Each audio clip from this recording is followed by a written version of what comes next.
जमाना अब तक नहीं जिसके सोच से फारिग, मैं जानता हूं वो आतिश तेरी वजूद में है।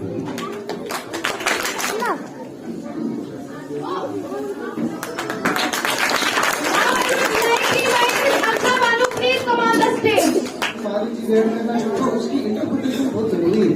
उसको समझना है कि वो कहती क्या है, ठीक है, उस शायरी को समझना है। दूसरे नंबर पे मोबाइलों का जिक्र आ रहा था, मोबाइल से ये देखते हैं तो मैं ये उनके पेरेंट्स को एक रिक्वेस्ट करूंगा कि अपने बच्चों पे जरूर नजर रखें कि उनका बच्चा क्या डाउनलोड कर रहा है, फोन से क्या डाउनलोड कर रहा है। अच्छा परफॉर्म जो बच्चे यहाँ कर पाए हैं, मुझे बहुत अच्छा लगा। इनका बच्चों का टैलेंट जिनमें कूट कूट के भरा है। टीचर की जो रिस्पॉन्सिबिलिटी है, हमारे बच्चों के जो हिडन टैलेंट्स हैं उनको सामने लाना है। कल्चरल इंचार्ज जोन बटियास की उसके हवाले से अगर मैं बात करूं तो थोड़ी सी जिम्मेदारी हमें भी अपने जो डिस्ट्रिक्ट की तरफ नहीं जिस सोच से फारिग, जमाना अब तक नहीं जिसके सोच से फारिग, मैं जानता हूं वो आतिश तेरी वजूद में है। मैं जानता हूं वो आतिश तेरे वजूद में है। हजार चश्मे तेरे संगो आहम से फूटे, खुदी में डूबकर मिसाले एहसान पैदा कर।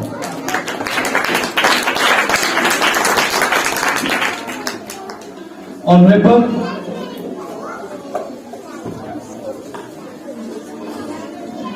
TDC Kahara constituency mister Maharaj Malik, principal sir,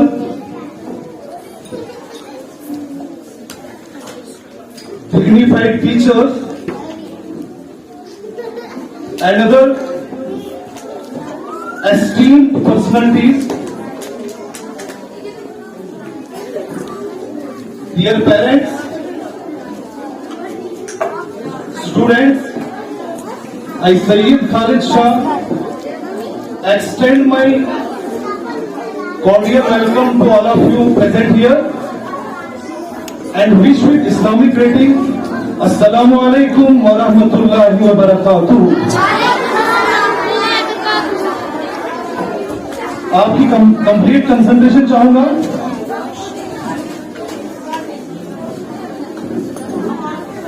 please मेहरबानी, मैं मुख्तसरन वक्त की नजाकत को मद्देनजर रखते हुए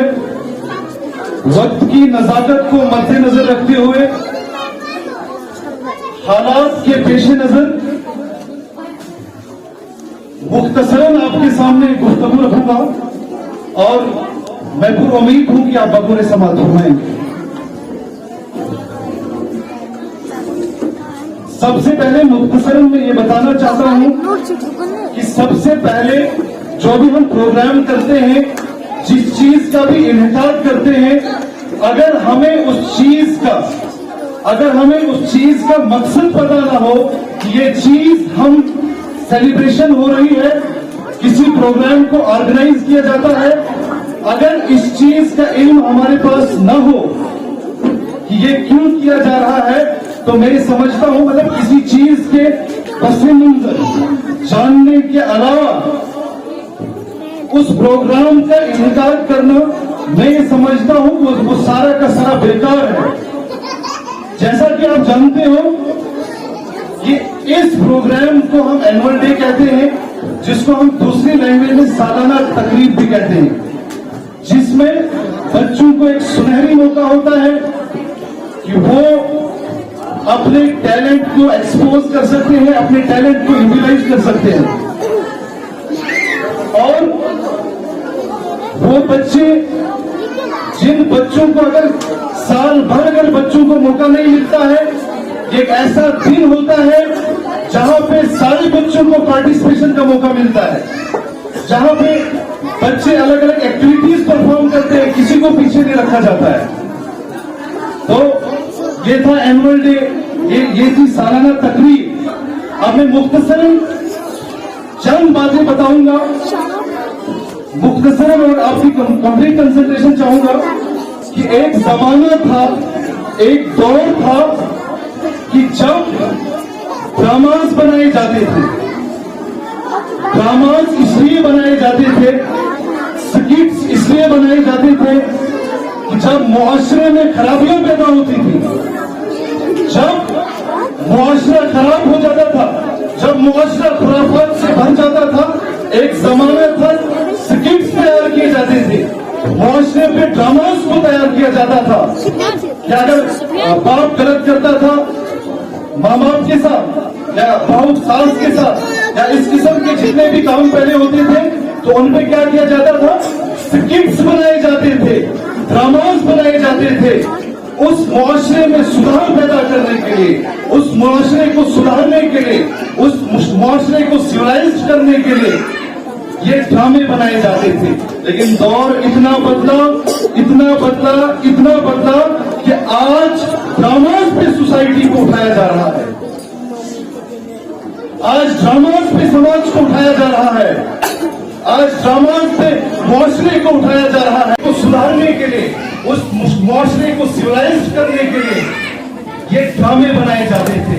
लेकिन दौर इतना बदला, इतना बदला, इतना बदला कि आज ड्रामास पे सोसाइटी को उठाया जा रहा है, आज ड्रामास पे समाज को उठाया जा रहा है, आज ड्रामास पे मुआशरे को उठाया जा रहा है। कैसे हमारी कौम, कैसे हमारा मुआशरा तरक्की की तरफ गामजन हो सकता है, कैसे हमारा मुआशरा अरूज की तरफ जा सकता है, कैसे हमारा मुआशरा तरक्की की मंजिल को कैसे तय कर सकता है। इसलिए जरूरत इस बात की है, मैं पेरेंट्स की कंप्लीट कंसंट्रेशन यहाँ पे चाहूंगा, जितने भी पेरेंट्स यहाँ पे बैठे हैं। ये सिर्फ टीचर्स की रिस्पॉन्सिबिलिटी नहीं है, सिर्फ टीचर्स पे ब्लेम न करें, सिर्फ टीचर्स इस चीज के लिए रिस्पॉन्सिबल नहीं है, इनसे कहीं ज्यादा पेरेंट्स की जिम्मेदारी है। 10 से 4 तो टीचर्स की कस्टडी में बच्चे रहते हैं, उनकी सुपरविजन में रहते हैं। अगर स्कूल का माहौल अच्छा हो तो वहां पे रिस्ट्रिक्शंस होती है, वहां पे बच्चों को काफी स्ट्रिक्टनेस होती है। लेकिन 4 बजे के बाद जब बच्चों को छोड़ा जाता है, ये तुम्हारी प्राइमरी रिस्पॉन्सिबिलिटी है कि अपने बच्चों को देखो कि हमारे बच्चे कहाँ आ रहे हैं, हमारे बच्चे कहाँ से आ रहे हैं, हमारे बच्चे कहाँ जा रहे हैं, हमारे बच्चे किन एक्टिविटीज में इन्वॉल्व है। ये पेरेंट्स की जिम्मेदारी है, ये पेरेंट्स की जिम्मेदारी है। जिस तरीके से तुम्हारी जिम्मेदारी, जिस तरीके से आप उनकी देखभाल करते हैं, कपड़े देते हैं, किताबें देते हैं, यूनिफॉर्म्स देते हैं, सेम उसी तरह से आपकी जिम्मेदारी बनती है कि ये भी बच्चों की देखभाल में आता है कि मेरा बच्चा किन एक्टिविटीज में इन्वॉल्व है, मेरा बच्चा क्या कर रहा है। लिहाजा मैं मुअद्दबाना इल्तिमास करता हूं पेरेंट्स से मुअद्दबाना इल्तिमास करता हूं कि इस चीज को बारीकी से देखें कि हमारे बच्चे किन एक्टिविटीज में इन्वॉल्व है, उनका बॉन्ड किनके साथ है, उनके फ्रेंडशिप किनके साथ है, उनके लिंक्स किनके साथ है। एक बात पे मैं अपनी बात खत्म करते हूं, इस चीज के लिए मैं प्रिंसिपल सर से मुआवजा चाहता हूं कि एक और बात थी कि एक जमाना था, एक दौर था कि जब हसूले इल्म को तामीर इंसान समझा जाता था, हसूले इल्म को तामीर इंसान समझा जाता था, जहां पे इंसानों को तैयार किया जाता था। एक जमाना था कि जितनी भी एजुकेशनल इंस्टीट्यूशंस हुआ करती है, जो भी तालीमी इदारे हुआ करते थे, वहां पे इंसानों को तैयार किया जाता था, वहां पे इंसानों को बिल्डअप किया जाता था, उनके आइडियाज को बनाया जाता था, उनकी आइडियल और उनके ख्यालात अच्छे ख्यालात पैदा किए जाते थे। ये पहले एजुकेशनल इंस्टीट्यूशंस का काम हुआ करता था। लेकिन आज के दौर में अगर हम देखें, मौजूदा दौर में अगर देखें कि तालीम, हसूले तालीम का मकसद, हसूले इल्म का मकसद, अच्छा राजवसन आज शटर शटर खोले तो बस करो जॉब्स ये उसूल इल्म का मकसद नहीं था। यहाँ पे इंसान तैयार किए जाते थे, यहाँ पे इंसान तैयार किए जाते थे, लेकिन अफसोस इस एजुकेशन को भी कमर्शियल शेप दी गई। तो वक्त की नजाकत को मद्देनजर रखते हुए बहुत सारी बातें मेरे जहन में थी, लेकिन वक्त की किल्लत की वजह से मैं अपनी बात को यहीं पर रोकता हूँ। वस्सलाम।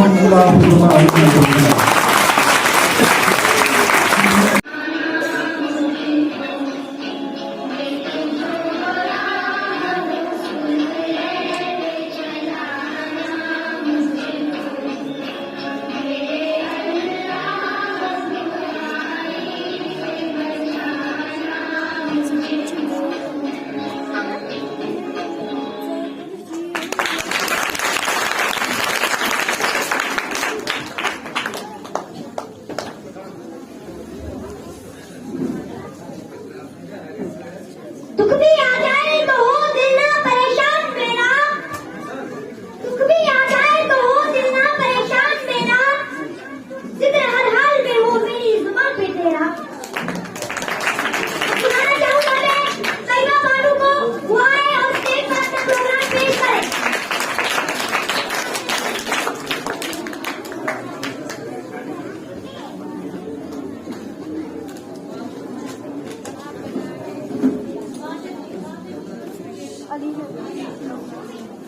मोहम्मद हुसैन साहब की तरफ से बच्चों की हौसला अफजाई के लिए 500 रुपये का इनाम आया।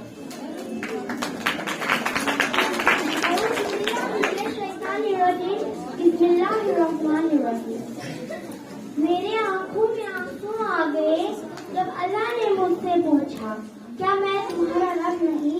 मैंने कहा भला बेशक आप ही हैं। इस पर अल्लाह ने बड़े लाड से कहा, तो फिर कहाँ जा रहे हो मुझे छोड़कर? क्या कोई इंसान तुम्हें नवाजता है? क्या देखते नहीं जो फरिश्ते तुम्हारे? क्या हो गए गुनाह मेरे? पास लाते हैं तो जुदा, उन्हीं के आंसू तुम्हारा रिज़्क़ दे दिए।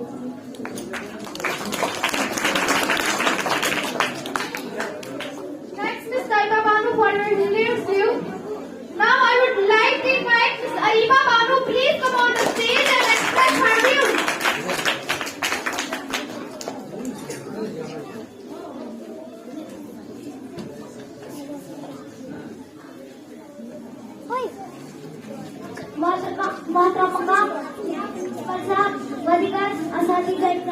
मेरे प्यारे भैया और बहनों, अस्सलाम वालेकुम रहमतुल्लाहि व बरकातहू। मेरा आज का मौजू है उस्ताद का एहतराम। हमारे इस गाँव में जो ये उस्ताद होते हैं, हमारे इस गाँव में जो ये उस्ताद होते हैं, हकीकत में यही काम की बुनियाद होती है। साथियों, ये उस्ताद का काम है कि वो हमें जहालत की तारीखों से निकाल कर इल्म की नूरानी दुनिया में लाने में उस्ताद हमें अच्छे और बुरे का फर्क बताता है। अकल व शूर को दिखाते हैं और हमें इस काबिल बनना चाहिए कि जिंदगी के मराहिल से गुजार सके। यही उस्ताद ही है।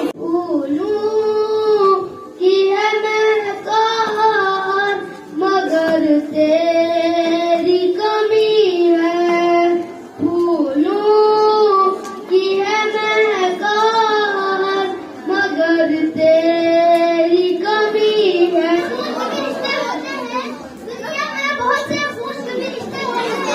और ये एक इधर रखो, इधर रखना। माँ से बढ़कर कोई नाम क्या होगा? यार अनु क्या होगा? इस्लाम का हमसे एहसान क्या होगा? उसके पैरों के नीचे जन्नत हो, उसके पैरों के नीचे जन्नत हो, उसके सर का मुकाम क्या होगा? सारी जिंदगी माँ के नाम करता हूँ, सारी जिंदगी माँ के नाम करता हूँ। वाले रोज स्कूल को आते हैं, कभी समझाकर हम अपने लेक्चर में दूसरों को समझाते हैं, कभी पढ़ते वक्त आपस में हम किसी बात पे लग जाते हैं, तो बताने के बहाने हम जिसको देखो वही इब्तिदार चाहता है, जिसको देखो वही इब्तिदार चाहता है, यहाँ चाहता है तो गाल मंजीदा। हर कोई बनना चाहता है सियासतदान, हर कोई बनना चाहता है सियासतदान, सियासत की आड़ में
फिर भी आप जैसे अजीमुल मर्तबत शख्सियत रूबरू सीरतुल नबी सल्लल्लाहु अलैहि वसल्लम को मौजूद गुफ्तगू बनाता हूँ ताकि खुद की इस्लाह हो जाए, वरना किसी की क्या मजाल कि सीरतुल नबी सल्लल्लाहु अलैहि वसल्लम का अहाता कर सके। किसी शायर ने कहा, कलम मेरा काफिर ज़बान मेरी आजिज़, मोहम्मद की अज़मत बताऊं मैं कैसे, ए महबूबे रब इमामुल रसूल वो फज़ाइल मुकम्मल सुनाऊं मैं कैसे, वो फज़ाइल मुकम्मल सुनाऊं। मिल्लत इस्लामिया के दहकते दिलों, बासते नबी से कब्ल पूरे जज़ीरतुल अर्ज़ पर कोई हुक्मरानी करने के लिए तैयार नहीं था।